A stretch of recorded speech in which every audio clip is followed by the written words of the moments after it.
온 요빠 사람이 알고 라는 제목으로 함께 말씀을 나누도록 하겠습니다. 36절에 보면 요빠에 다비다라는 여제자가 있으니 그 이름을 번역하면 도르가라 선행과 구제하는 일이 심히 많더니 라고 말씀을 합니다. 요빠는 예루살렘으로부터 서북쪽으로 약 55km에서 60km 정도 떨어진 거리에 위치한 해안 도시로서 현재는 야파라고 불려집니다. 텔아비브 근교에 야파라는 지역이 있는데 이것이 지금 본문에 요빠와 동일시되고 있습니다. 이 요빠와 에니야를 만났던 룻다와의 거리는 약 18km 정도 떨어져 있습니다. 룻다는 요빠 동남쪽 18km 지점에 있어요. 그러니까 예루살렘에서 서북쪽으로 55에서 60km 떨어진 해안 도시가 요빠라는 도시고 요빠에서 동남쪽으로 18km 정도 떨어진 곳이 바로 룻다라는 곳이다. 그래서 룻다와 요빠는 18km 정도 떨어진 가까운 거리였다. 그런 것을 알 수 있습니다. 당시는 수리아의 통치 아래 있었습니다. 어떤 까닭으로 기독교인이 되었는지는 알 수 없지만 여기서 언급된 다비다가 이미 기독교인임을 제자라는 단어를 통해서 알 수 있습니다. 제자의 여성형은 신약 성경에서 본문에서 처음 사용되었습니다. 다비다라는 말은 사슴이라는 뜻으로서 히브리식 이름이고 그런 것으로 보아서 그녀는 히브리인이었다라는 것으로 우리가 유대인이었다 이렇게 볼 수 있겠고요. 그 이름을 헬라식으로 하면 도르가인데 헬라 성경에는 도르카스라는 이름으로 쓰여져 있습니다. 영양이라는 뜻인데 눈이 아름다운 영양이라는 뜻으로 사용되었어요. 그래서 본문에 나오는 다비다는 무엇으로도 이름이 불렸냐면 도르가로도 이름이 불렸다. 그래서 다비다라는 이름과 도르가라는 이름은 여기서는 한 사람을 가리키고 있고 히브리식 이름으로는 다비다며 헬라식 이름으로는 도르가다라는 것을 알 수 있습니다. 36절의 내용으로 보아서 다비다는 그 도시에서 잘 알려진 여성으로 보여집니다. 선행과 구제하는 일에 앞장선 것으로 보아서 그 사람은 아마도 부자가 아니었겠는가 이렇게 추측되어집니다. 39절의 내용에 비추어 볼 때에 과부이었을 가능성도 홀로 된 여인이었을 가능성도 배제할 수 없습니다. 그러나 정확하게 그가 홀로 된 여인이었는가에 대해서는 정확하게 나타나 있지는 않지만 우리가 추측은 할 수 있다라는 것이죠. 37절에 그때의 병들어 죽음에 시체를 씻어 다락에 누이니라 그랬어요. 그러니까 누가 죽은 거예요? 다비다가 죽은 거죠. 병들어 죽은 다비다를 유대인의 장례 절차에 따라서 처리한 것으로 보여집니다. 헬라인들에게도 비슷한 장례 절차가 있었습니다만 여기서의 저자의 의도, 즉 누가의 의도는 장례 절차를 말하는 것이 아니라 다비다가 완전히 죽어서 이미 장례 절차 일부가 진행된 상태다. 장례 절차를 밟은 후다라는 것을 강조하기 위함입니다. 40절에서 언급되는 다비다의 소생을 자연스럽게 강조하고 있습니다. 40절에 보면 다비다가 베드로에 의해서 어떻게 됩니까? 다시 살아나지요. 그러니까 살아났다는 것을 강조하기 위해서 무엇을 앞에 먼저 말하고 있는 거예요? 이미 죽었었다. 그런데 다비다가 살아났다라는 것을 강조하기 위해서 그러한 표현을 하고 있는 것입니다. 한편 시체를 다락에 뉘었다는 사실은 열왕기상 17장 17절부터 24절과 열왕기하 4장 32절부터 37절의 영향을 받아서 다비다를 다시 소생시키고자 하는 기대에서 나온 발상으로 판단할 수 있고요. 시체의 향유를 바르지 않았다는 점도 이를 뒷받침해 주고 있습니다. 장례 절차에서 원래는 향유를 바른단 말이에요. 그런데 그런 것도 하지 않은 것으로 보아서 이들은 다비다가 다시 살아날 수 있겠다라고 하는 뭘 가지고 있었다? 믿음을 가지고 있었다는 것을 보여줍니다. 38절에서 언급되었듯이 즉시 베드로를 부르기 위해서 사람을 보낸 것은 그들이 다비다를 다시 살려낼 수 있으리라는 믿음이 있었기 때문으로 볼 수 있습니다. 다비다가 선행을 많이 하여서 주위 사람들의 뭘 받았냐면 존경을 받았어요. 그러한 점에서 주위 사람들은 무슨 수를 써서라도 다비다를 뭐하고 싶었을까요? 살리고 싶었을 것이다 라는 것을 우리가 짐작할 수 있습니다. 왜냐하면 평소에 아주 잘하던 사람이니까, 올라오던 여인들을 잘 돌보던 사람이니까 베드로를 통해서 하나님께서 이 다비다를 살려주시기를 그들은 기대했고 그렇게 될 줄로 믿었던 것을 볼 수 있습니다. 우리도 우리의 죽음을 보고서 주변의 많은 사람들이 참 이분은 훌륭한 분이었다, 정말 하나님의 사람이었다라는 평가를 받는 그러한 은혜가 있기를 원합니다. 다비다처럼 살아나는 일은 없다 할지라도 죽은 다음에 나에 대한 평가가 정말 이분은 하나님의 사람이었습니다, 정말 이분은 하나님을 기쁘시게 하는 자였습니다, 하나님이 기뻐하시는 삶을 살았습니다 라고 우리가 일컬음을 받을 수 있기를 원합니다.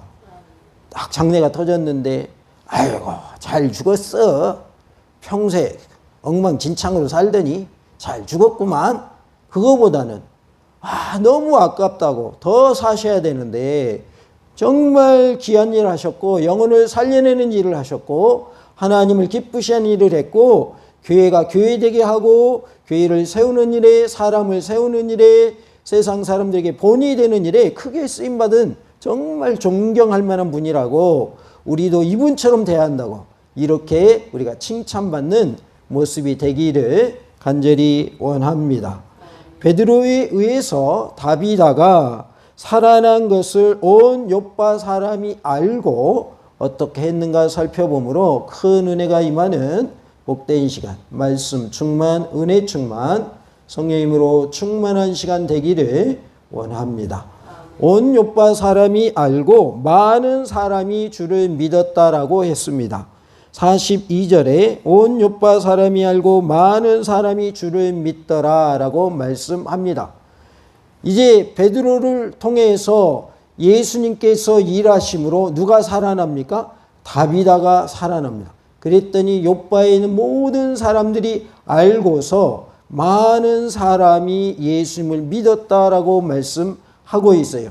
우리 몽탄 중앙교회도 이런 놀라운 기사와 이적이 많이 나타나서 병든 자마다 고침받음으로 말미암아 신유의 역사가 크게 일어남으로 말미암아 하나님의 은혜 가운데 부흥의 역사가 크게 일어나기를 원합니다.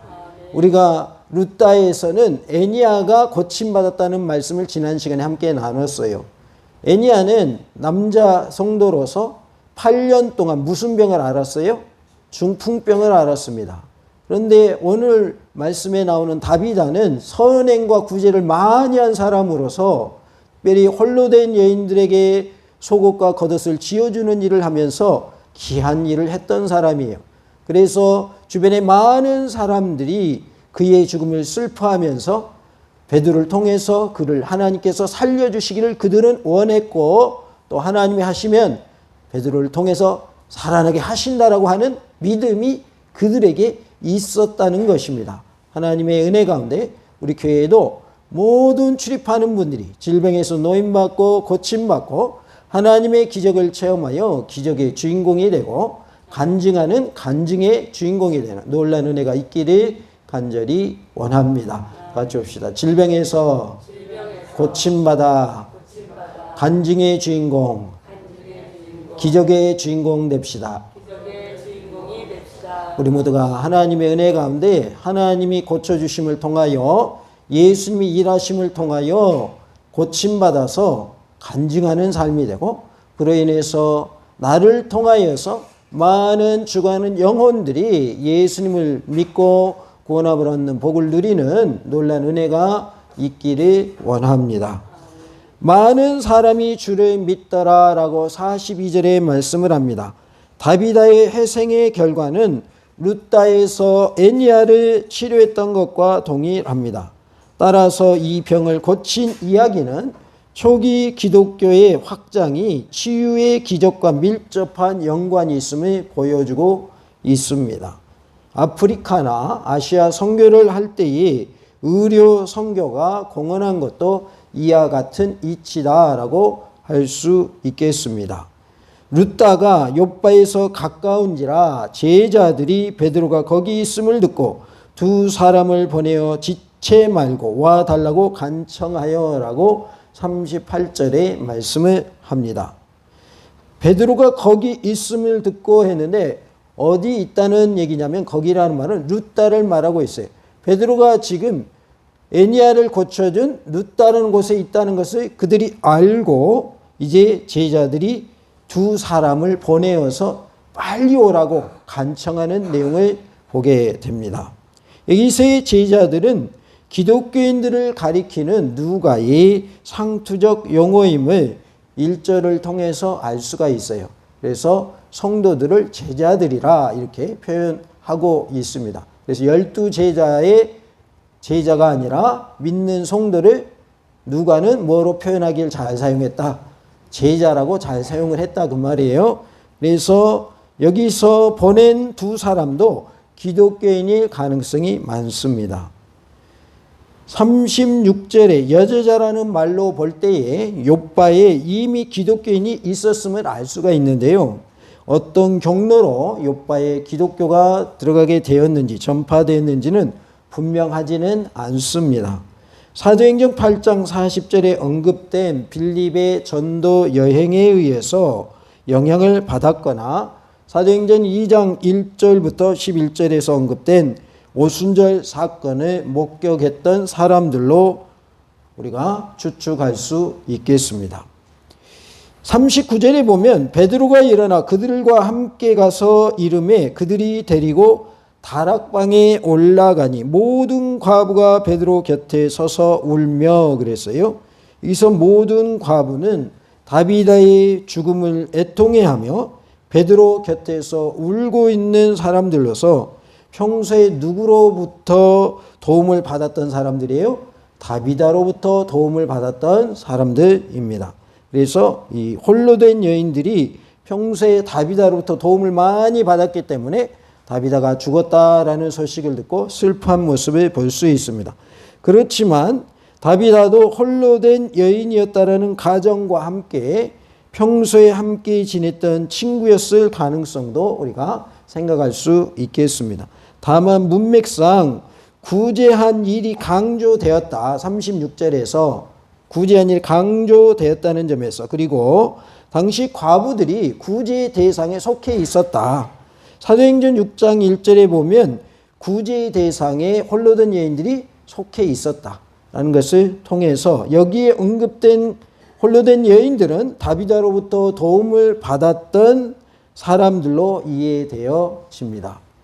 사도행전 6장 1절의 내용을 보면 헬라파 유대인들 그리고 히브리파 유대인들 사이에 구제에 대한 그런 논쟁이 좀 있었죠.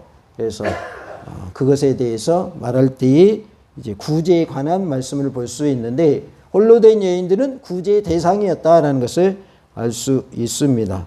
그래서 이 본문에 나오는 홀로 된 여인들은 다비다로부터 도움을 받았던 사람들이다 이렇게 이해되어집니다. 39절에 도르가가 그들과 함께 있을 때 지은 속옷과 겉옷을 다 내 보이거늘이라고 말씀을 합니다. 그러니까 평소에 속옷도 많이 만들고 겉옷도 많이 만들어서 홀로 된 여인들에게 나누어지는 일을 했던 것을 알 수가 있어요. 그러니까 베드로가 갔더니 주변에 있던 많은 사람들이 모여와서 우리에게 이것도 만들어주고 저것도 만들어줬습니다 하면서 속옷과 겉옷을 보여줬다라는 것이죠. 평소에 다비다가 그 홀로 된 여인들을 위해 만들어 주었던 속옷과 겉옷을 베드로에게 보여주면서 그 은혜를 기억하고 울었을 것이라는 추측을 할 수가 있습니다. 40절에 베드로가 사람을 다 내보내고 무릎을 꿇고 기도하고 돌이켜 시체를 향하여 이르되 뭐라고 했습니까? 다비다야 일어나라 하니 그가 눈을 떠 베드로를 보고 일어나 앉는지라 라고 말씀을 하고 있어요. 기적이 일어난 것이죠. 죽었던 사람이 살아났어요.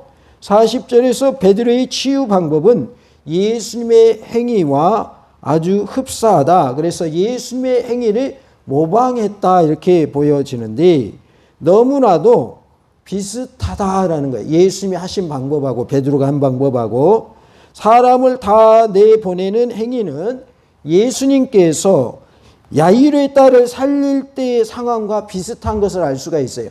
마가복음 5장 40절에 보면 야이로의 딸을 살리실 때 다른 사람을 다 내보내고 그 부모하고 제자 몇 사람하고 가서 살아나게 하시는 그런 모습을 볼 수 있거든요. 그래서 그때의 모습과 비슷하다. 아마도 베드로는 야이로의 딸을 살릴 당시에 예수님에게서 배운 대로 했을 가능성이 높습니다. 특히 다비다야 일어나라 라고 하는 말은 아람어로 번역할 경우에 야이로의 딸에게 예수님이 하신 말씀이 있어요. 무슨 말씀 하셨냐면 네 글자입니다. 달리다굼이라고 하셨거든요. 달리다굼이라고 했던 말과 거의 일치합니다. 달리다굼의 뜻은 뭐예요? 소녀야 일어나라 라는 뜻이죠. 그래서 오늘 본문에 보면 다비다야 일어나라. 달리다굼은 소녀야 일어나라. 말도 비슷하죠. 이렇게 이제 34절에서 베드로가 애니야를 고칠 때 언급한 예수님의 이름에 대한 언급이 없는 것을 볼 수 있는데요. 아마도 예수님의 행위를 그대로 모방했기 때문이 아닌가 이렇게 볼 수 있겠습니다. 한편 무릎을 꿇고 기도했다라고 하는 사실은 예수님의 행위와는 닮지 않았고 오히려 열왕기하 4장 33절에서 언급된 엘리사의 행위와 비슷합니다. 그러니까 다비다야 일어나라 라고 한 것과 그 다음에 사람들 다 물러가라 한 것, 이것은 예수님이 하신 것과 같은 모습이라면 무릎을 꿇고 기도한 것은 누구의 모습과 비슷하다? 엘리사의 모습과 비슷하다라는 것을 알 수 있습니다. 이러한 누가의 서술은 예수님을 모방하여 행동했던 베드로의 모습과 엘리사의 사건, 즉 열왕기하 4장의 내용과 결부된 형태다 이렇게 볼 수 있겠습니다. 예수님을 따라다녔던 베드로가 예수님이 행하신 모습을 보고 그도 기적을 일으키는 일을 그대로 행했다라는 것을 알 수 있어요. 다비다야 일어나라 한 것, 이것은 예수님이 하신 것과 비슷한 모습이고 또 다른 사람을 다 나가라고 한 것도 예수님이 하신 모습과 비슷하고 그리고 이제 무릎을 꿇고 기도한 것은 엘리사의 모습과도 비슷하다 이렇게 볼 수 있겠습니다. 어찌됐든 이렇게 이제 베드로가 41절에 보면 손을 내밀어 일으켰다라는 표현이 나옵니다. 베드로가 깨어난 다비다를 일으키는 모습 역시 마태복음 5장 41절에서 보여준 예수님의 행위와 흡사한 것을 알 수가 있어요. 예수님이 행하신 것과 베드로가 행한 것이 비슷했다. 그러니까 스승과 제자의 모습이 비슷하다라는 것을 알 수 있지요. 그래서 예수님이 행하신 것처럼 베드로도 그대로 행함으로 예수님께서 일하심으로 부활하신 예수 일하심으로 병든 자가 고침받는 역사가 나타났고 다비다는 살아나는 역사가 나타나지요. 오늘날에도 하나님의 종들을 통하여서 예수님께서 일하고 계심을 믿으시기 바랍니다. 그래서 기도를 많이 해주시기 바랍니다. 하나님, 우리 교회도 우리 목사님을 통해서 부활하신 예수님이 일하심을 통하여 병든 자들이 많이 고침받는 놀란 은혜가 있기를 원합니다. 이것을 통하여 우리가 부흥하는 역사 있게 하옵시고 또 말씀이 흥왕하여져서 말씀을 통하여 영혼이 살찌우고 또 치유되고 회복되어지고 변화되어지므로 하나님의 사람으로 새 사람으로 살아가는 은혜가 있게 하옵소서. 이렇게 함께 기도해 주시기를 간절히 원합니다. 이렇게 이제 예수님의 행위와 흡사한 베드로의 모습을 보게 되는데요. 베드로는 예수님의 이름과 권위로 병을 고치면서 자신의 행위 속에서 예수님의 능력이 함께함을 보여주고 있는 거예요. 내가 고치는 것이 아니라 누가 고치신다? 예수님이 고치신다라고 분명하게 언급을 하고 있어요. 바울도 마찬가지죠. 내가 하는 것이 아니라 내 안에 계신 예수님이 하시는 것이다. 이렇게 표현을 했습니다. 이렇게 자신의 행위 속에 예수님의 능력이 나타난다. 예수님이 나를 통해서 지금 뭐하고 계신다? 일하고 계신다라고 말하고 있는 것이죠. 이러한 베드로의 행위에 부활한 예수님이 사도들을 통해서 세상에 계실 때와 같이 일하고 계심을 암시하고 있는 것입니다. 그러니까 오늘날에도 하나님의 종들을 통하여 누가 일하신다? 예수님이 일하신다. 예수님이 직접 일하시는 것이지 하나님의 종이 능력이 있어서 병든 자가 나음받는 게 아니고 귀신이 떠나는 거 아니다. 그 사람을 통해서 하나님의 종을 통해서 누가 일하신다? 예수님이 일하신다. 다 같이 해볼까요? 하나님의 종을 통하여 부활하신 예수님이 일하고 계십니다. 그래서 우리는 항상 누구를 높여야 될까요? 예수님만 높이고 하나님만 높이는, 성령님만 높이는 삶이 되어야 할 줄로 믿습니다. 내가 한 것 같지만 나는 도구로 쓰이는 것뿐이다. 다비다야 일어나라 할 때에 누가 외쳤냐면 베드로가 외친 거예요. 그렇잖아요. 베드로가 외쳤지 갑자기 부활하신 예수님 그 자리에 나타나가지고 다비다야 일어나라 그러지 않으셨어요. 그런데 그렇게 일어나게 하신 분은 누구다? 부활하신 예수님이 하신 것이다 라는 거예요. 베드로가 한 게 아니다. 베드로는 심부름만 한 거예요. 심부름만. 하나님이 쓰시는 대로 쓰임받은 것 뿐이에요. 그래서 우리가 가정에서 가족이 아플 때에도 나를 통하여 하나님이 일하시게 하시기 바랍니다. 가족을 위하여 기도할 때 예수님 그 순간에 일하심으로 내 가족의 병을 고쳐주시고 응급 상황에서도 건져주시는 놀라운 은혜가 있기를 간절히 원합니다. 하나님은 나를 통해서 일하기를 원하셔요. 하나님은 사람을 통해서 일하시잖아요. 그런데 특별히 누구를 통해서 일하기를 원하시냐면 현재 예수님을 믿고 있는 나를 통하여 일하고 계심을 믿으시기 바랍니다. 다 같이 해볼까요? 하나님은 나를 통하여 일하기를 원하십니다. 하나님이 나를 쓰시기를 원하신단 말이에요. 그러니까 우리는 하나님께 쓰임받을 수 있도록 항상 준비되어 있는 모습이 되기를 원합니다. 그래서 언제든지 주님이 쓰시겠다고 하면 쓰임받을 수 있는 그러한 은혜가 있기를 원합니다. 예수님이 예루살렘을 입성하실 때에도 준비된 나귀의 새끼를 예수님이 어디에 가면 있다. 거기 가서 끌고 오너라. 주인이 뭐라고 하면 뭐라고 말하라고 그랬어요? 주가 쓰시겠다 하라. 그러면 줄 것이다 그랬어요. 주님께서 쓰시겠다고 할 때에 쓰임 받으려면 뭐가 돼 있어야 되냐면 준비가 돼 있어야 돼요. 이미 그 자리에 묶여져 있으니까 끌고 오너라 이렇게 말씀하신 것이지 그 자리에 없고 다른 데 가버리고 없었다 그러면 그 나귀 새끼를 쓰시는 것이 아니라 다른 나귀 새끼를 쓰셨을 수도 있어요. 그렇죠? 예수님은 말을 타고 입성하시려고 하시지 않았고 성경을 응하려고 나귀의 새끼를 타고 입성하려고 하셨기 때문에 만약에 그 자리에 그 동물이 없었더라면 다른 집의 동물을 사용하셨을 것이다 그 말이에요.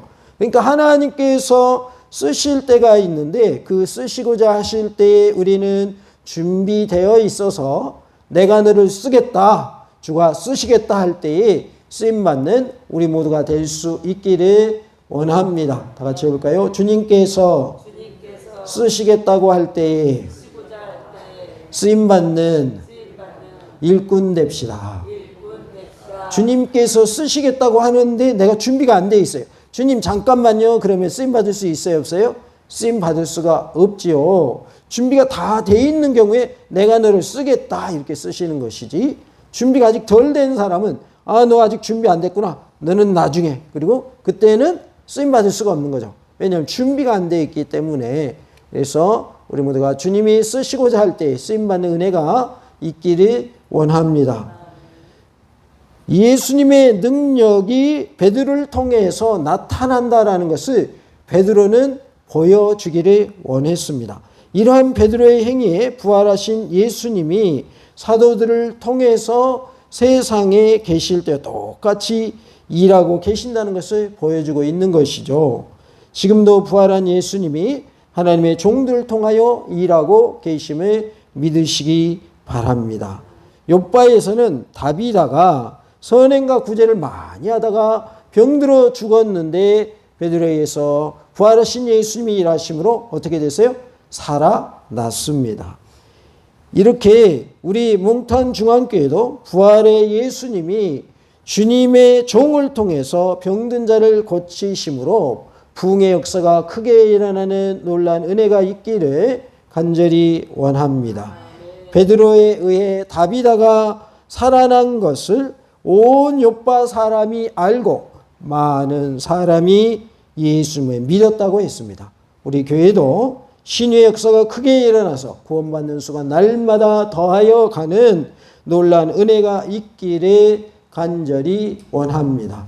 우리가 함께 우리 교회도 하나님의 놀라운 역사가 나타나게 해달라고 기도할 때에 하나님께서 응답하여 주심으로 말미암아 기적이 나타나므로 많은 영혼들이 주님 품으로 돌이키고 천국 백성 되지는 놀라운 은혜가 있을 줄로 믿습니다. 다 같이 해볼까요? 루다에서 애니야가 고침받고 욥바에서 다비다가 다시 살아난 놀라운 기적이 나의 기적 되게 하옵소서.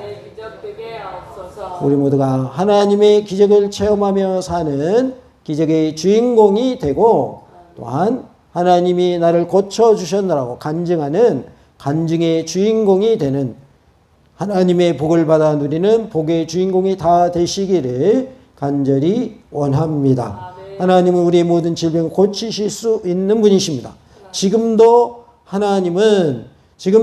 예수님은 하나님의 종들을 통해서 일하고 계십니다. 이것을 믿으시기 바랍니다. 하나님이 하십니다. 하나님이 일하고 계십니다. 예수님이 일하고 계십니다. 이것이 믿어질 때에 우리의 모든 근심 걱정이 떠나가고 문제마다 해결함 받고 육의 질병도 고침받는 놀라운 은혜가 있을 줄로 믿습니다. 할렐루야!